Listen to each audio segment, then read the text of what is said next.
আগামী রোববার ঐকমত্য কমিশনে সুপারিশ জমা দেবে বিএনপি।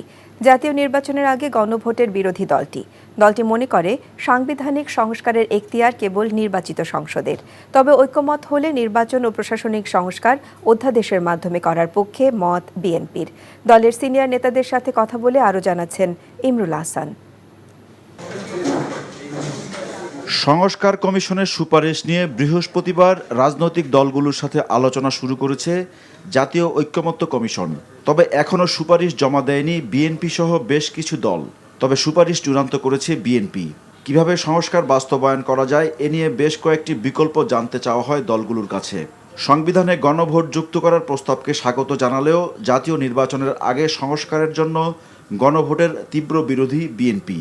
নির্বাচনের পর সাংবিধানিক সংস্কারের পক্ষে তারা। গণভোটের বিষয়টা এখন নাই, এইগুলো আপনি জনগণের মতামত দিতে হবে, এগুলো নির্বাচনের মাধ্যমে আসতে হবে।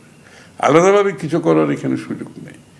সুতরাং আপনি নির্বাচনেই করতে পারতেছি না আমরা, এর মধ্যে আবার অন্য সব বিষয় এনে তো এটাকে আরও পিছিয়ে দেওয়া, এগুলো যদি আপনি নির্বাচনী প্রক্রিয়ার মাধ্যমে আপনাকে ম্যান্ডেট নিয়ে সংসদে এসে আপনাকে করতে হবে। এটা একটা দুটা বিষয় না, অনেকগুলো বিষয় আছে। গণভোট একমাত্র তখনই হয় যখন সংবিধানের কিছু অনুচ্ছেদ, যেমন প্রস্তাবনা, তারপরে আর্টিকেল 46, 58 এবং 142 এই সমস্ত আর্টিকেলগুলোতে যখন কোনো সংশোধনী আসে, সেই সংশোধনী গৃহীত হওয়ার পরে রাষ্ট্রপতি একটা গণভোটের আয়োজন করবেন। যেমন সেটা হয়েছিল ত্রয়োদশ সংশোধনের পরে। এখন কি হিসাবে কেন গণভোট হবে তা তো আমাদের বোধগম্য নয়।